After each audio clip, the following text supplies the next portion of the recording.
All right, what is going on, everybody? Welcome back to another video, another WNBA offseason video, and another draft prospect video. What I think will be the last one, and we saved perhaps the best for last. We're going to talk about 19-year-old Spanish phenom Awa Fam. We're going to talk about her play on the national team. We're going to talk about her play with her regular club. We're going to talk about where she might end up in the WNBA, and we're going to talk about her play style, some concerns, some good things, some bad things, and all the things in between. Lots of things today. So if you like what I have to say, like the video. If you have any opinions, comment it down below. And if you just like the vibes, consider subscribing. So yes, this is the last draft prospect video for now. We'll see what happens in the national tournament. Things are going to move very quickly in the WNBA going forward. So we'll see if I have time to talk about some more prospects. I might not. I'm crammed as it is in between trying to cover the NBA, the WNBA that is officially going to have a season now, a lot of college stuff, while also trying to save my voice a little bit. So, yeah, we're going to talk about Awa though. Awa, the Spanish star, the 19, she's going to be 20 by the time the WNBA season starts, the projected number one overall pick in this year's draft. She's been number one for, I'd say, about the last 4 months.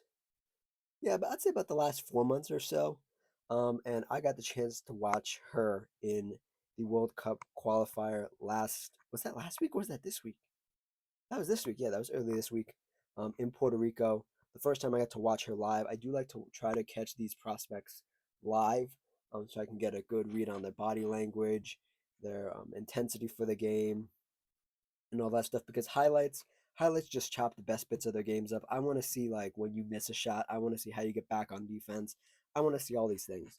And I'm going to come right out the gate and say everybody who said Awa Fam is a major project, you were right. I did not realize how much of a project she truly was. Um, benefit to her, right? The biggest benefit to her is that she's going to be 20 years old when the season starts, which is amazing. Um, compared to her draft classmates, and put it that way.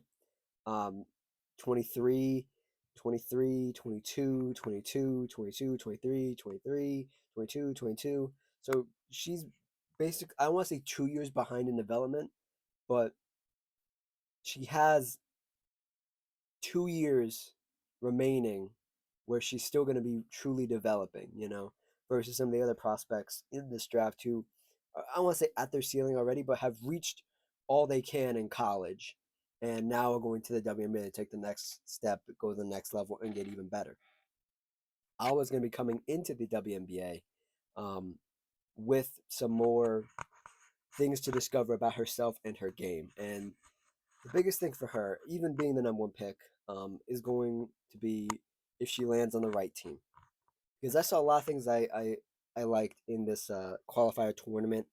I liked a lot of things I saw when she played against USA, which is the game I watched fully.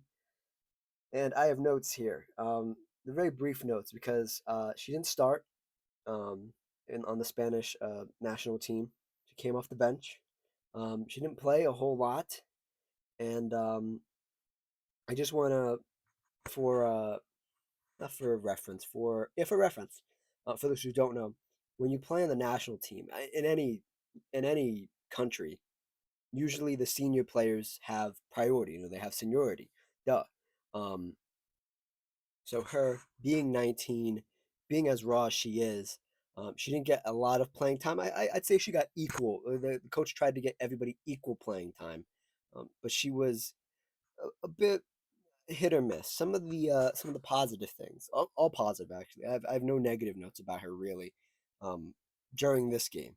Because Spain is a very competitive team. Spain is probably gave USA the biggest run for their money, in this tournament, and Awa essentially going against a team of all stars wasn't a great gauge of how good she is. It was a good gauge to see where she is in her development, and it was very striking to see where she is versus like she matched up against Angel Reese, who's going into her third year as a professional basketball player. And you could just see the difference in body type. You could just see the difference in like archetype, and you could see the difference in just like finesse. Both Angel and Awa very high finesse players, but Angel obviously way older than I won't say way older, but older than Awa and has been playing professional basketball at the WNBA level for longer, obviously. But the positives, she was engaged defensively and offensively, which is, I don't want to say something rare for this draft class, but you look at some of these other top draft picks. Um, I don't want to give anybody a bad rap by saying they're not engaged defensively, but they're limited defensively, so they're not by default their engagement level for defense is lower. Az Fudd, Olivia Miles, um, some of these other players here that will go unnamed for now. um, I would say defensively engaged wise, like being aware of where they are on the court, um, being aware of who they're guarding, being aware of, especially being a center, holding down that back line. Um, I would even dare say that Fam is a bit more high level than Lauren Betts, who's the other center in this class. Um, Betts is a bit more high level all as an all around defender versus Fam, who's still a bit raw, who's a bit uh not not really there, but mentally there, you know. Some of the other stuff defensively, she had really strong box out, not necessarily a great rebounder, but she had some really good box outs, especially going against Angel Reese. She boxed out very well, stood her ground, didn't let Angel Reese get to the board sometimes. That was a big plus because Angel Reese is a hell of a great rebounder. Moves well, especially offensively. She's very spry. She had no hesitation in her movements. I like to see that players, especially young players, they if their body moves before their brain can even react to what's happening, that's how I know you are innately a good player. You know, you've been playing this game for a long time. Maybe you're a multi-sport athlete as well. That does help in basketball, and you have the natural ability to be like, oh, I have my body has to move. Oh, here I go. You know. Um, and my last note that's positive is that I love her basics and I love her fundamentals. I know it's kind of a cop out to say that about a 19, 20-year old. Um, like I said in the little preamble before, she has 3 more years until we can really judge her against her classmates who are 3 years older than her, 2 years older than her. And when you're talking about someone who, like Awa, who I'm going to be honest here. There's the national team, the senior national team, and there's the youth national team. She plays way better. I'm looking at the stats right in front of me right now. She plays way better when she's playing against people her own age versus going against a variety of ages and probably players sometimes they've been playing basketball as long as she's been alive, you know? So that is something to consider. But when she's going against people her age, her basics are and her fundamentals are amazing. I've watched some of her highlights on the national team, on the national team in under 20 tournaments. I've watched her with her regular club, Valencia, and I don't want to say there's too much of a difference, but when she's playing in those tournaments where it's under 19, under 20, under 16, she looks really good. And if you can like hold on to those little nuggets of hope that like if she can get to this point eventually where she's doing these exact same moves, these exact same things against a variety of players, because that's what the WNBA is. You have players who've been in the league 10 years, you have players that've been in the league 5 years, you got players that've been in the league 3 years. If she can just do it against everybody, which is a huge ask because not every player can do that, even the greatest players, then she can be really good. And the last note I have here about the game, that specific game against Team USA in the qualifier tournament, is I came away thinking she definitely needs more time to cook. She needs more time in the oven. Um, she needs more time in the crock pot, so to speak.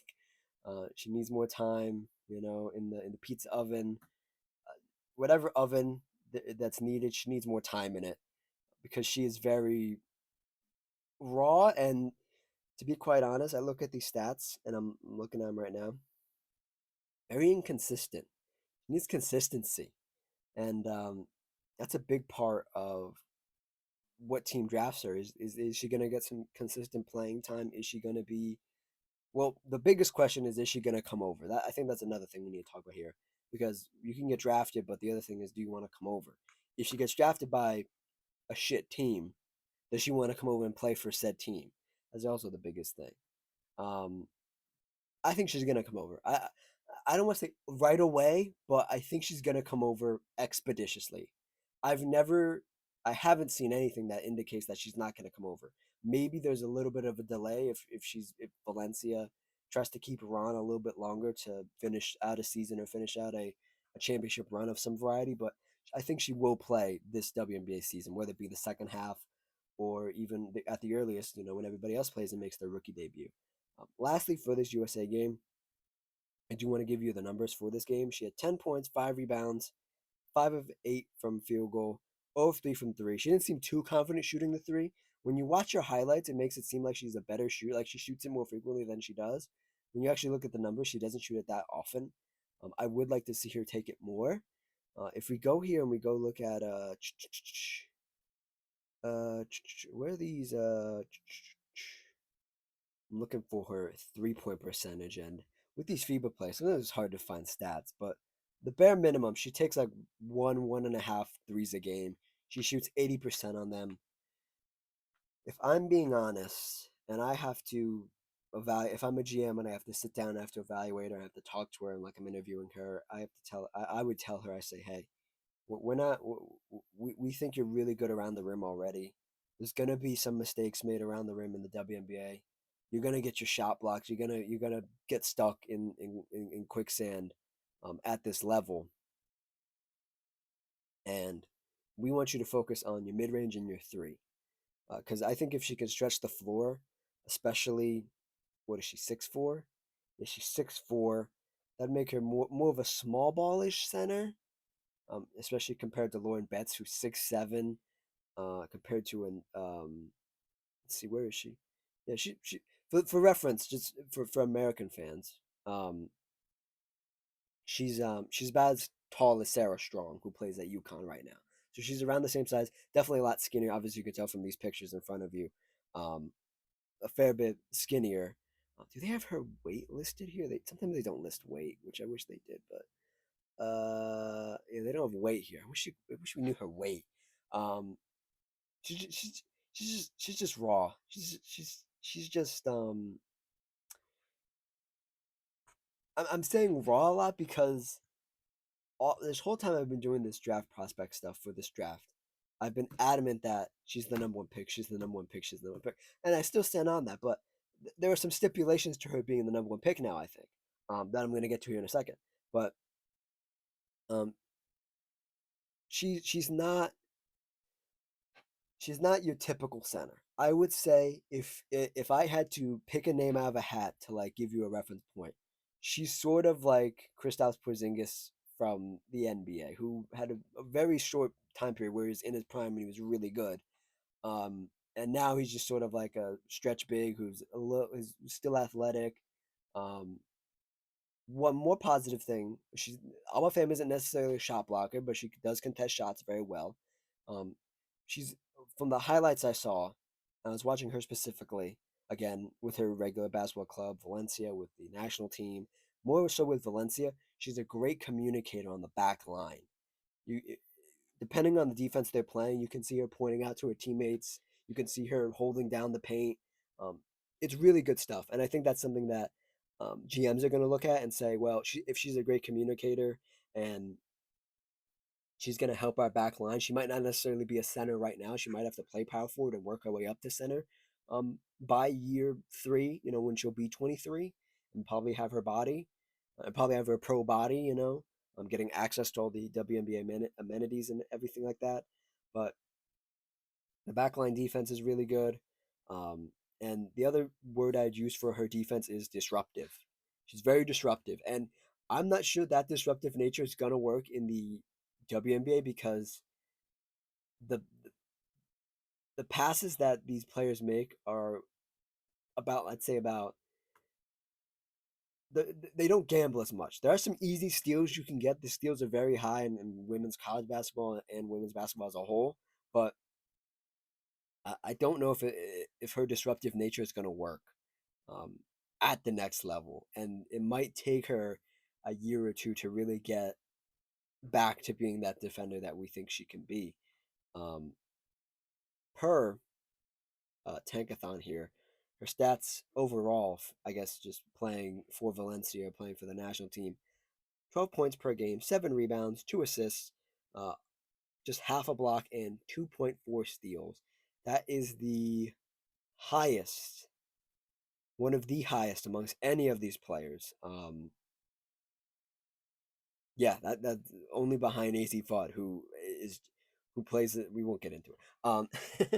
This isn't about AC Fudd.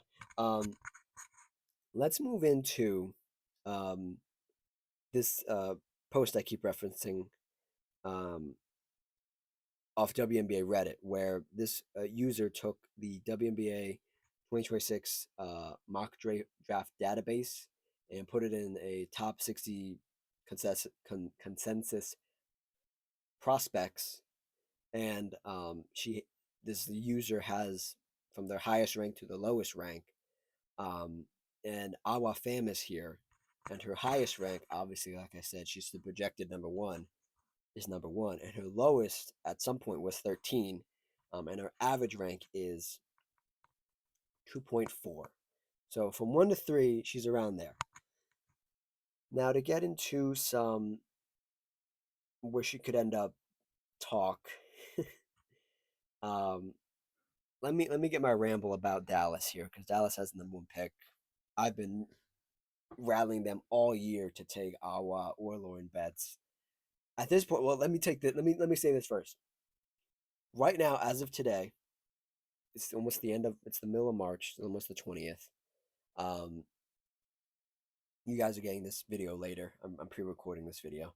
Um, I have gone back on my statement. I'm reeling my statement back and say I've always said I would want Dallas to take a big, whether it be Awa Fam or Lauren Betts. Right now, I would like them to take Lauren Betts. I think I alluded to that at the beginning of this process when I did all these videos, and now I'm circling back to it. And I think the biggest thing, and I said this on another platform, I said Lauren Betts versus Awa Fam in that conversation for the number one pick. Lauren Betts is closer to her prime, but in her prime, Lauren Betts will probably be a top 20 to top 15 player. From like 20 to 15, from 15 to 10, I don't think Lauren Betts will crack the top 10, like in her prime in the WNBA. But she's closer to her prime, and she's uh, more of a finished product versus Awa Fam, who's not a finished product, who needs more time, who's only 20 years old. And if you get it right and you develop her right and you give her the right attention and you give her the right everything that she needs, essentially, I think Awa Fam can be a top 10 player in her prime in the WNBA. Those are the two different schools of thought, in my opinion, that I've come down to after watching both these players. And I don't think that's unfair. Um, I really like both of them. In the case for Awa Fam, in my opinion, if I was the Dallas GM, if I was Kurt, whatever his name is, Miller, I don't remember his name. He used to be the Sparks GM, and he did a questionable job there. So we'll see what happens in Dallas. Um, the thing, my thought process, if I was the GM, and I'm not taking easy fight. I don't care what any of you say. I'm not taking it. I'm not taking her number one. I'll die on that hill, and I will continue to die on that hill for as long as I have this channel. And if I'm wrong in 10 years, then I'm wrong in 10 years. I think I'm gonna be right. I've been right a lot about drafts in the past. Anyway, I'm the Dallas GM. My thought process was with Awa Fam is one. We don't have priority in our own arena, the Dallas Wings. We don't have a practice facility yet. Those things are going to take time. Awa Fam's going to take time. By the time we have our own arena, our own practice facility built, she will be closer to her prime.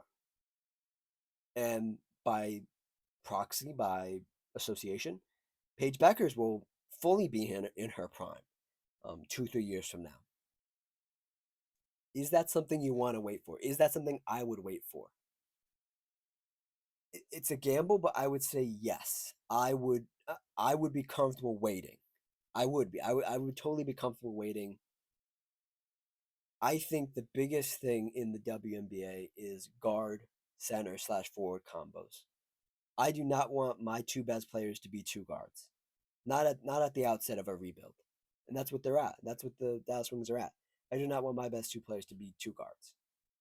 It sort of worked out for the Las Vegas Aces. They took Kelsey Plum and Jackie Young in back to back drafts, or sort of back to back drafts. It sort of worked out, and then Kelsey Plum left, and Jackie Young became Jackie Young, and Kelsey Plum became Kelsey Plum, and they're both very different players than they were when they played together, for obvious reasons, because they kind of got in each other's way. But you could look at that and say, well, this and that with Paige and another guard, it could work out. The familiarity with working with another guard isn't foreign to her, this and that. Paige isn't really a point guard. She's more of like a scoring guard, even though she can pass. Anyway, I would I would be comfortable with that.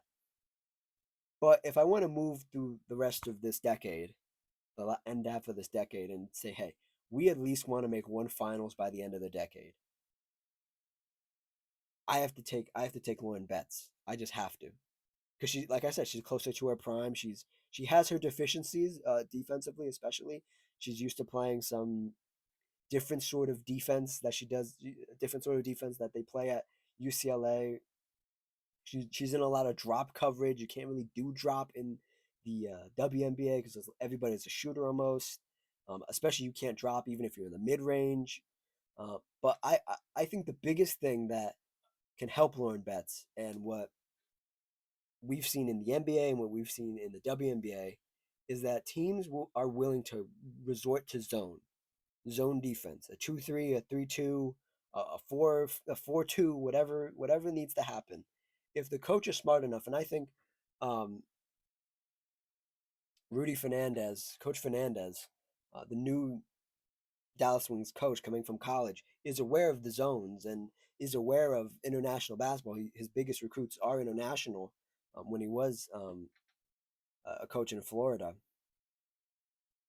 I don't think I I don't think he'll be scared to run a zone, and I don't think he's dumb enough to say, let's just throw everybody one-on-one defense, let everybody fend for themselves. I think he's a smart guy, and I think if they do draft Lauren Betts, they will find a way to hide her defensive deficiencies, at least for the first couple years of her career.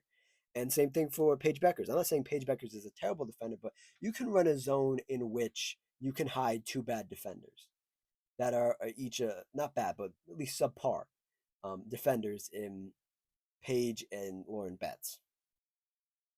And you can find a recipe that works. You can't hide two bad defensive guards. It's almost impossible. Impossible. Um, Now, is that an indictment on anybody in this draft that the Wings shouldn't take a guard? They might probably take a guard. And this whole rant of the last like 5 to 8 minutes has been for nothing. But if I'm the Dallas GM, I'm gonna take one of these centers, and I want to take Betts. But if I have a sliver of hope that what Awa does at the level where she's playing against people her age, she can eventually get to the level where she can do it against everybody, then I'm gonna take her. Um, let's let's just see. We usually do this sim lottery stuff where I sim the lottery 3 times and we see where somebody can land. It's gonna be kind of tough with the number one pick. Um, but I will sim it once just for fun, and then we'll see what happens. Oh my god.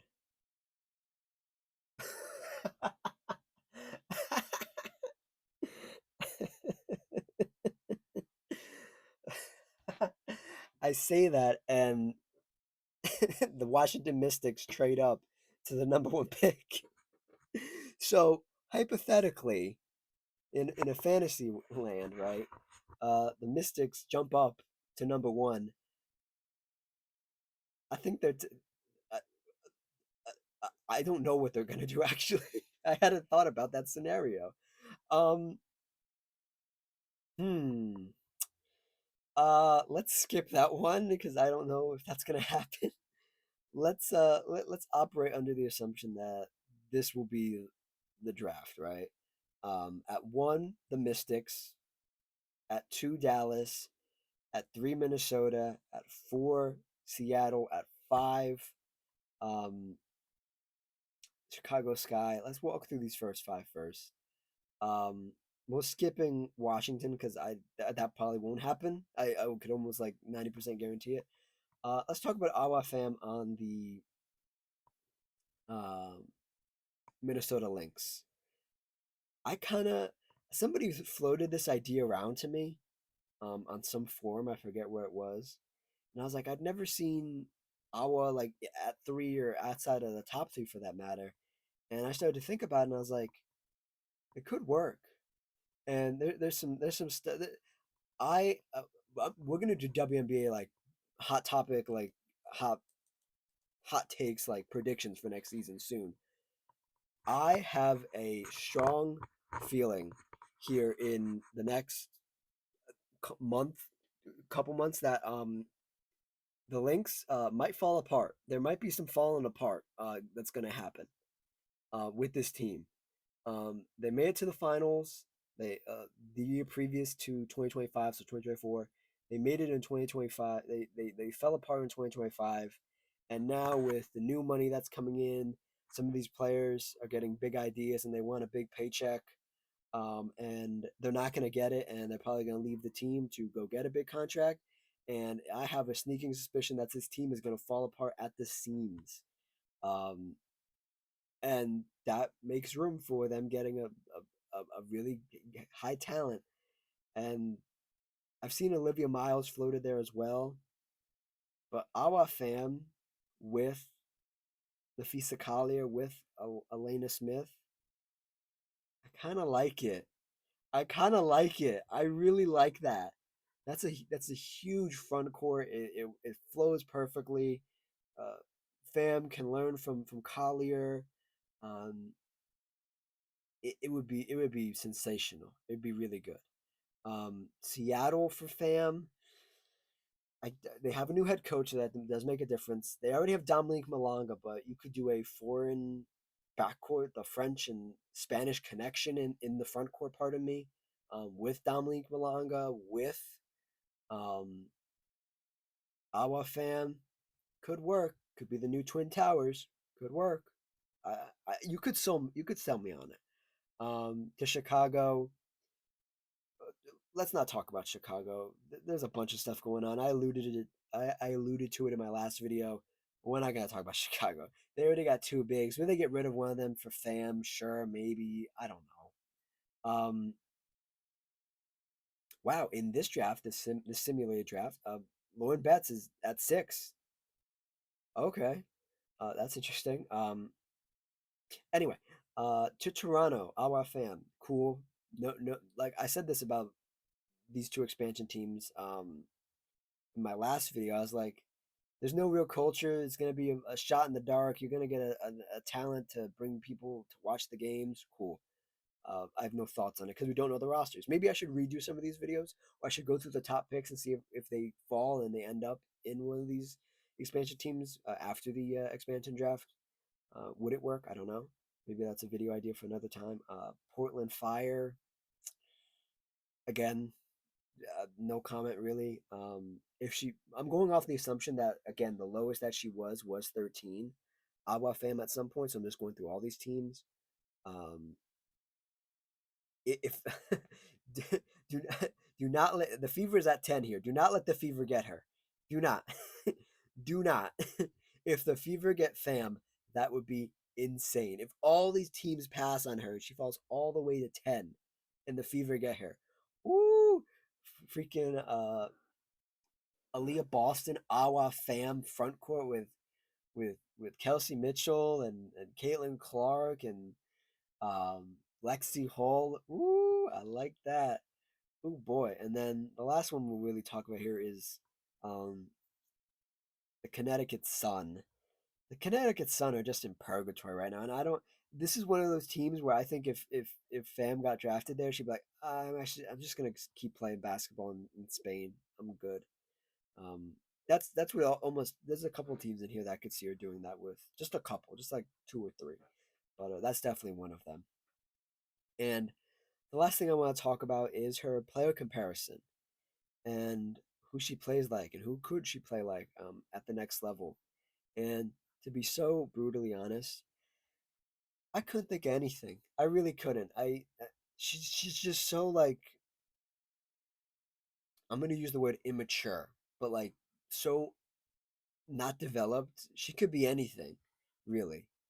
She really could, and I think there is a world in which, um, like some people speculate, that she's gonna end up like Awa Kerr, who the Dallas Wings drafted a couple years ago, I believe.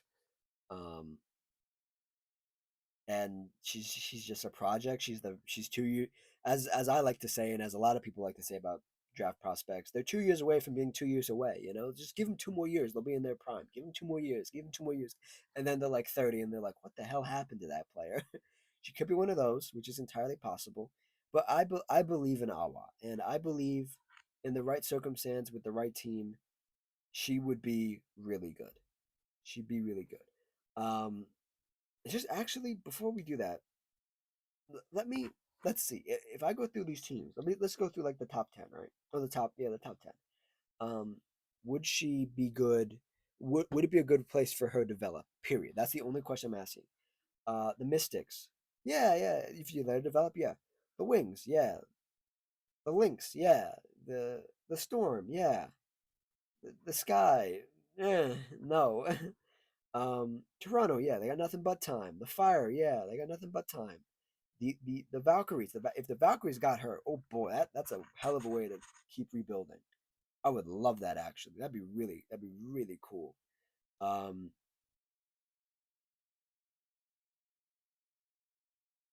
um, Fever, yeah, Fever on like the winning timeline. I'm not sure they have time to develop her, so no.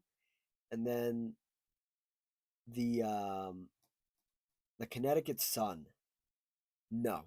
So yeah, that's it. That's my video. That's my last video, at least for now, for the WNBA draft that's coming up. We officially are going to have a season, um, and it's going to be a great season. If you didn't see the news, you can check out my video on the left here. My video not breaking the news, but talking about the news, about the WNBA season and the new CBA and all that stuff. You guys will get a video about me breaking that down fully. I just wanted to get a video out for you guys so you guys had the news. And if you want to check out my road to the 2026 WNBA draft, the full playlist will be on the right side of your screen right now. And if you want to subscribe, you see the little logo in the middle of your screen right at the bottom with my logo. You click on that, a little subscribe button will pop up, and you can subscribe easily. So yeah, you can like the video as well, and you can comment. And that's it. And I will see you all next time. Cheers.